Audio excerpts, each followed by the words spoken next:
guys, I'm Amelia, and I am not the pilot, I'm just Amelia. Welcome to my new channel. I am so excited to start this year. This is going to be a channel full of book recommendations and vlogs, hopefully, and maybe some travel things, if we could travel in 2021, we don't know yet. I'm just really excited to share my love of Harry Potter and Disney and reading and traveling, so I hope you guys look forward to that. I'll be posting some more videos this week to explain what's going to happen on this channel, and I hope you guys like it. My other channel, my first channel, is called Ami, and the link is down below if you'd like to check it out. It is mostly K-pop content and also some Korean because I'm learning languages. But today I'm going to do a December reading wrap-up because it is the end of December 2020 and I read so many books this month, it's ridiculous.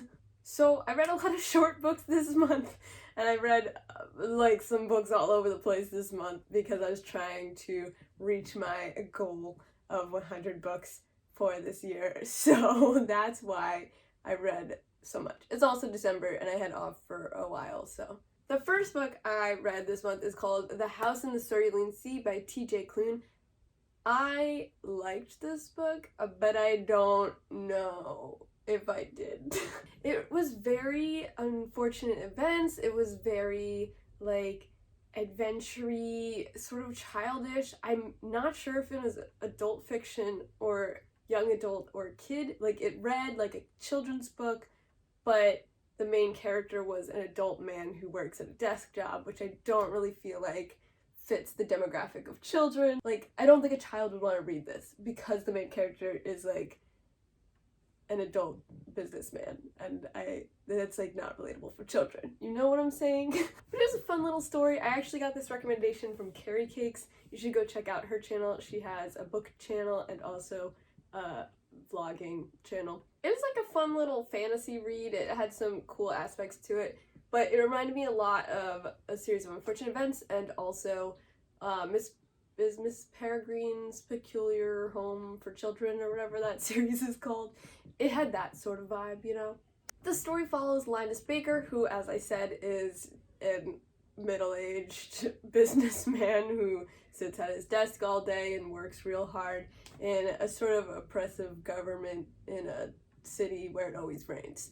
And he is very type A and he follows the rules and he gets all his work done and he does nothing else. His job is essentially like a caseworker for magical children in different orphanages, and one day he gets assigned to this one orphanage on this little island in the sea, and he's all excited because he's never been to the ocean before and it's beautiful, and he gets there and all the kids are like very dangerous, high classified children, but slowly learns that they're just kids and that the government is bad. So the story is really cute. You should check it out. It's a very quick read. Next, I finished Deathly Hallows. I was reading Harry Potter the entire month of November, essentially. I was rereading them, and I just finished Deathly Hallows at the beginning of December, and boy, did I forget so much from that series. I am upset about multiple things that they left out of the movie. Mainly, Kreacher's whole, like, arc. Like, Kreacher's pretty much redemption arc is not in the movies at all. And also, the whole thing with the, like, radio talk show thing that they're listening to while they're on the run. They hear that, like, the underground Potter news. I don't remember what it's called. But, like, that would have been such a cool thing in the movie that they didn't include, which is a bummer. Also, the Battle of Hogwarts, I like forgot how cool and intense it was in the book. Like, the movies is sort of like, oh, the castle's under siege, oh, we're fighting, and then everyone dies, and that's what the movie is. But the book obviously goes into way more detail. It's way more intense and interesting. Also, forgot that Snape, like, dies in the Shrieking Shack instead of the boathouse, like in the movie. And yeah, I still don't think Snape is redeemed. Nope, he is a terrible guy. So there's that. Another thought I had, if Harry was a girl, I think Snape would have been so intensely more creepy and awful to Harry as a girl. Don't you agree? which is one of my main reasons why I think that Snape is not redeemable, because he just likes Lily. He just really likes her. She never really liked him back that much, and he just can't let it go. He can't take no for an answer, and we hate Snape here. So if you believe that Snape is redeemable, please give me your reason down below, because he's just not. I don't understand how people believe that. I just don't get it. Next, I was reading some comics and short stories because I was trying to reach my reading goal. So I read the entire Avatar: The Last Airbender comic series. I read the one called Lost Adventures, which is like a thick one, and then I read one that was called Team Avatar Tales, which has some like newer type of art in it, and I didn't really like that as much. But they were both cute. Not as good as the main Avatar comics. That's like The Search and the Northern versus Southern one, and like those ones are really good. Good arcs, good like story after the TV show plot, you know, very interesting if you're into Avatar. These ones are just like fine. They're just like one-off stories like, oh, Katara saved this tiny town. Oh, Aang learns this. So they're sort of boring. But I read those. And then I also read, I didn't know this existed, so I was very excited. VE Schwab, the author of A Darker Shade of Magic, has a little trilogy of comics that goes with the series. So there's the 3 main books, which I just read earlier this year. If you haven't read them, you need to check them out. They are so good. She wrote those 3 books, and then there's a trilogy of comics that go, like, is like a prequel trilogy, and it follows King Maresh? I don't remember his name.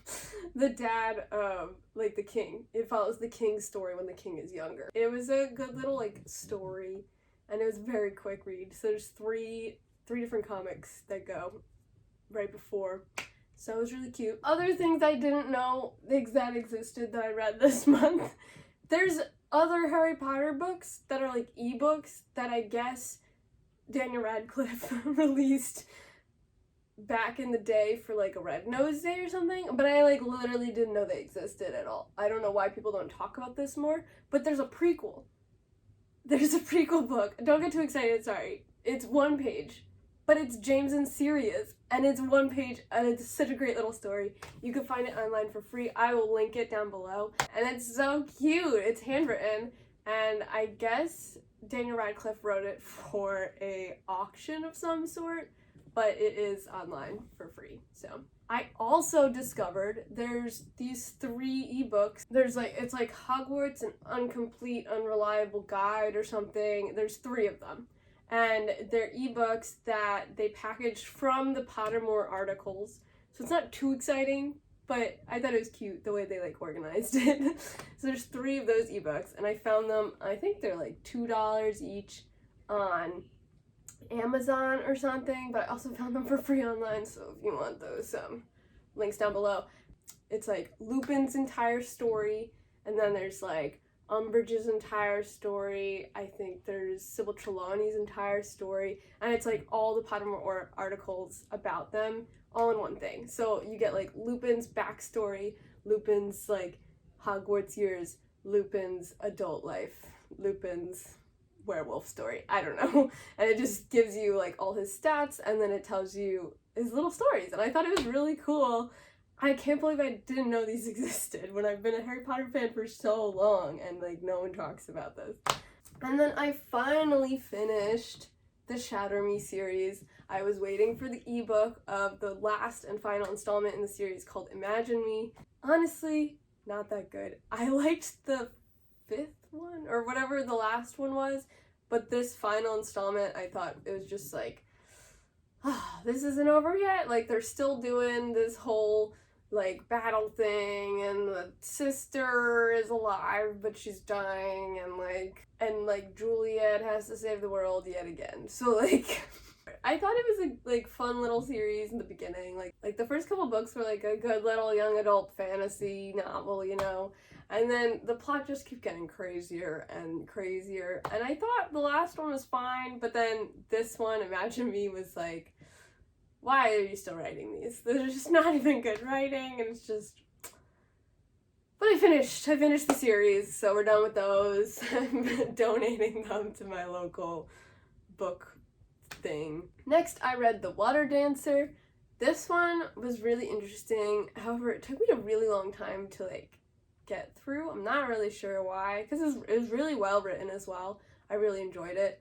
I liked the first half a lot, and then it just sort of got like repetitive to me. But the plot follows an enslaved man who is born on a plantation in Virginia, I don't remember, somewhere in the South. And he is the son of like the plantation man, like the white guy. And then his mom is an enslaved person. And he has a photographic memory, which is crazy. But he also has this bit of like magic with him, and it's like a transportation magic, but you like slowly learn that as you go through the book. It's a bit of a spoiler, but not really. But anyway, he is portrayed as being this really big asset to the plantation because he has this photographic memory, and as a result of that, his father ends up taking him from the fields and brings him into the house, sort of as like a party trick, which is terrible. But he also has a brother who is like the white man's like son with like a white lady. And so there's this whole contradiction about how he's a better son essentially, and he's better at doing like running the plantation and like doing work. And then the white son is like a loser who can't do anything and just parties all the time and is pretty annoying.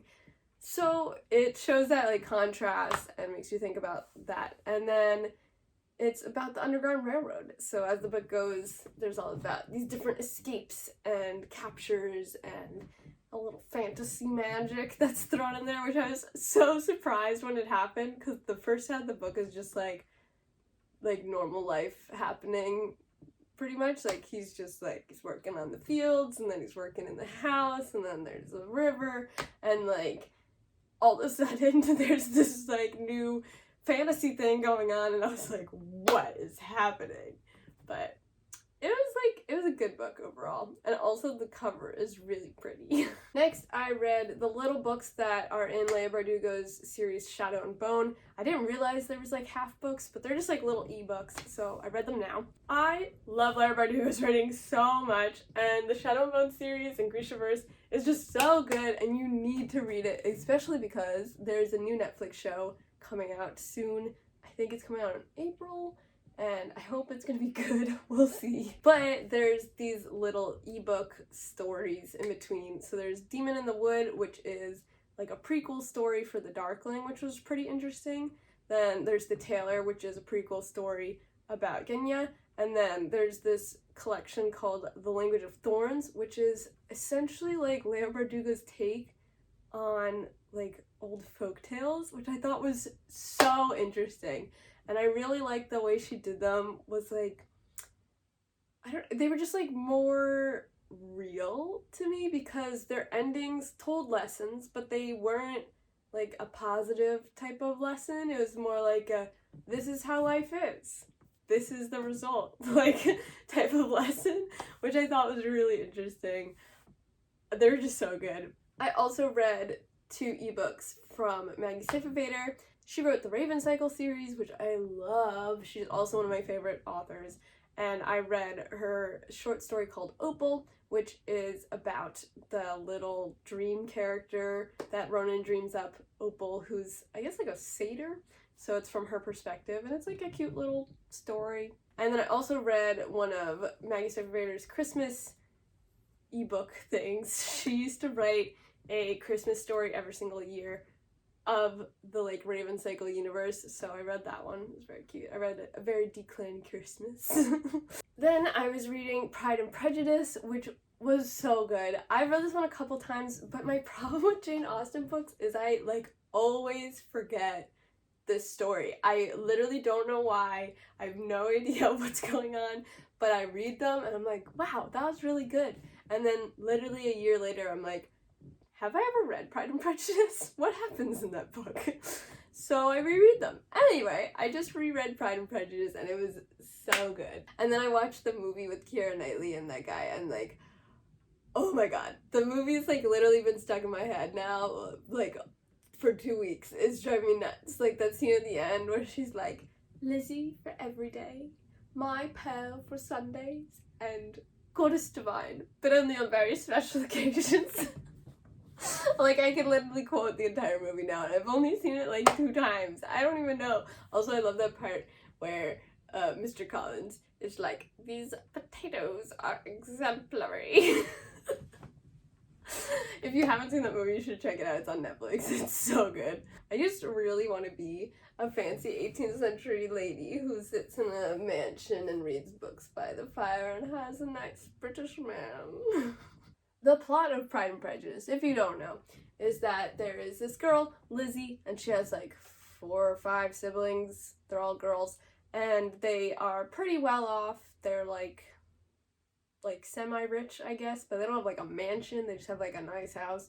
And then there's this man, Mr. Darcy, and he is extremely rich, and he has this huge mansion called Pemberley, and he's like sort of like aloof and like doesn't talk to people, and he doesn't want to dance with people at the ball. And then she like starts as like, oh my god, I hate Mr. Darcy, he's so rude and like aloof and annoying. And then they slowly fall in love, and it's great. And it's dramatic, and you're like, oh no, are they gonna end up together? And like the siblings have problems, and like it's just such a happy little cute little love story though. Next, I read another Jane Austen book. I read Emma, and this was very disappointing. I don't think I've ever read this one, but I wanted to read it because there was that new movie that just came out, I think last year actually. It came out a year ago. But I wanted to watch that movie, but I wanted to read the book first, so I read this. And I would say the first half of it was pretty good. It's pretty interesting, and then it slowly just gets sort of annoying, because the main character, Emma, frankly, she's quite annoying. She's very meddling, and she's pretty funny, so like that was exciting. And she's just like a pretty well-off 18th century lady, and she lives with her dad, and she just like match makes all the people that she meets. She's like, I know what I will do. You and you are going to fall in love, haha. And then she like schemes and it backfires and all this stuff. So it's sort of funny. But as the plot goes on, Emma's just like, she's sort of annoying, and like that's all she thinks about is like setting these other people up, and she's like, I don't need a man, which like relatable, but like I don't know, it's just very repetitive. And then in the end it was just not satisfying, you know? Like Pride and Prejudice had that satisfying ending. This one did not for me. I just didn't like it. Next, as my penultimate book for the year, I read The Ninth House by Leigh Bardugo. I've been waiting to get this out of the library for so long, and it finally was my turn to read it. It was so good. I love Leigh Bardugo. She's such a good author. However, my main problem with this book is she like has these really cool fantasy worlds, right? But she just sort of like drops you into them and expects you to know everything about the world already. And I like could not follow what was happening for like the first 100-ish pages. Also, she jumps between like timelines, and that was also very confusing for me in the beginning. But if you push through, it's a great book. It's like so good. But it was just very confusing at first. The plot follows Alex Stern, who is a Yale student. However, she has a dark past where she lived in California and she was a druggie and lived with the druggie kids, and she like got kicked out of her house and all this stuff. But the only reason that she is having such a dark time is because she can see ghosts, and she has had many problems before where she like sees them and like freaks out, and then people are like, what is wrong with you? And that's why she has a darkened time. However, something happened. You don't find out until later, but this big thing happens, and then this Yale professor man finds her because he realizes, oh, she could see ghosts. And at Yale, apparently there's this underground magic thing happening in the entire like city and college university of Yale. So she gets recruited and even though she didn't even graduate high school, they get her in with a scholarship to Yale, and they induct her into this like secret society so that she could help out because she could see ghosts, and that's pretty useful for them. And then craziness and adventure ensues, and oh my god, it was so good. It was so good.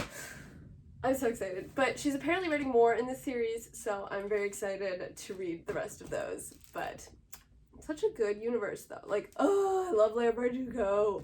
The last book I read this year was Clanlands. I just got this for Christmas, and it's like pretty alright. If you don't know what this is one of the main characters from Outlander, the Stars TV show based on the book by Diana I don't know how to say her name.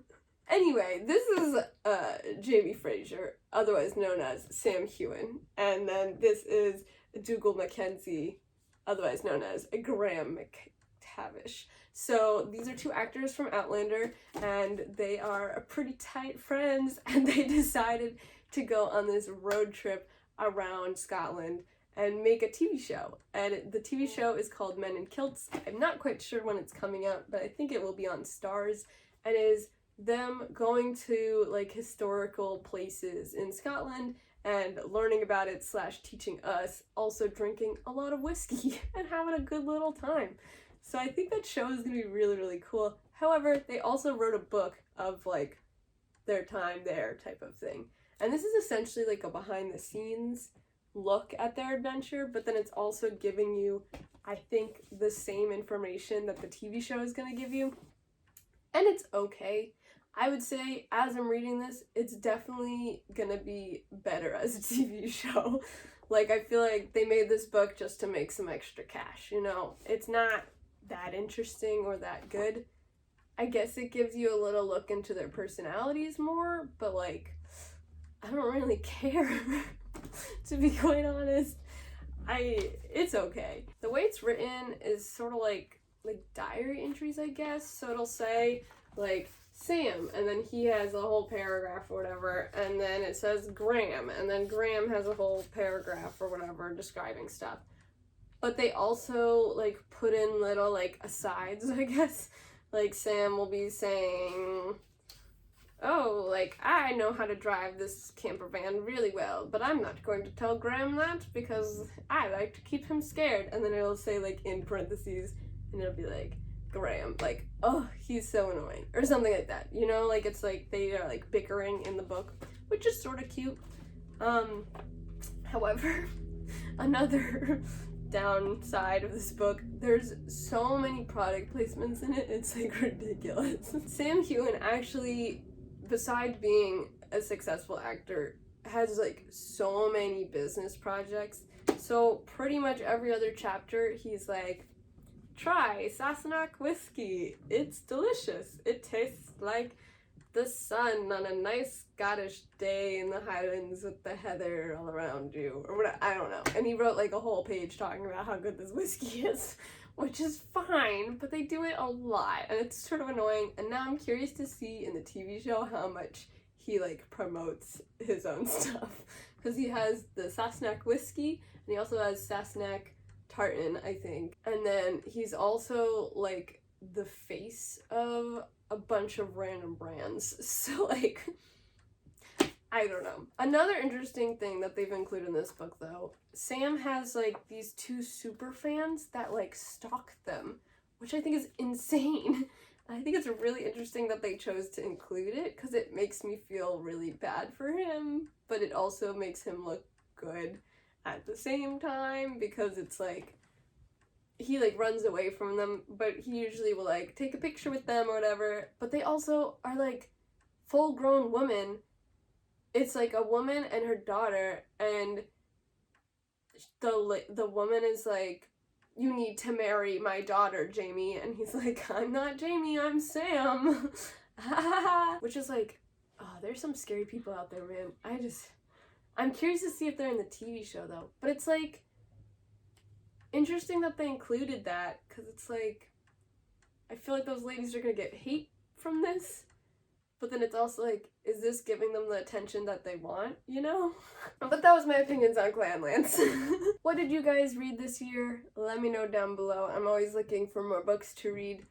This week I will be posting a video where I discuss all the books I read this year, my favorites, my least favorites, and also my TBR for 2021. So please stay tuned and check that out. Thank you for watching, guys. Bye!